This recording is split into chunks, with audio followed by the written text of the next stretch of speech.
ക്രിസ്തുയേശുവിൻ്റെ നിസ്തുല്യ നാമത്തിൽ ശുഭസന്ദേശത്തിലേക്ക് സ്വാഗതം. വിശുദ്ധ വേദപുസ്തകത്തിൽ യോഹന്നാൻ എഴുതിയ സുവിശേഷം 6-ാം അധ്യായം 14-15 വാക്യങ്ങളിൽ നാം ഇപ്രകാരം വായിക്കുന്നു: അവൻ ചെയ്ത അടയാളം ആളുകൾ കണ്ടിട്ട് ലോകത്തിലേക്ക് വരുവാനുള്ള പ്രവാചകൻ ഇവനാകുന്നു സത്യം എന്ന് പറഞ്ഞു. അവർ വന്ന് തന്നെ പിടിച്ച് രാജാവാക്കാൻ ഭാവിക്കുന്നുവെന്ന് യേശു അറിഞ്ഞിട്ട് പിന്നെയും തനിച്ച് മലയിലേക്ക് വാങ്ങിപ്പോയി. 5000 പുരുഷന്മാർ ഒഴികെ സ്ത്രീകളും കുട്ടികളും 5 അപ്പവും 2 മീനും കൊണ്ട് തൃപ്തിപ്പെടുത്തി കർത്താവായ യേശു ക്രിസ്തു അത്ഭുതം കാണിച്ചു.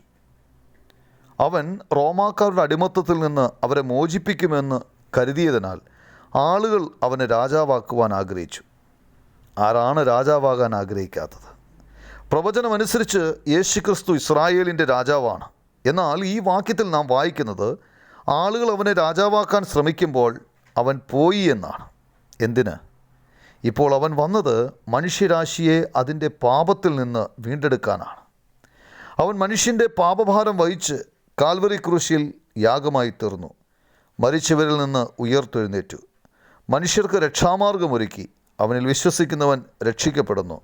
രക്ഷിക്കപ്പെട്ടവർ ദൈവരാജ്യത്തിൽ പ്രവേശിക്കുന്നു.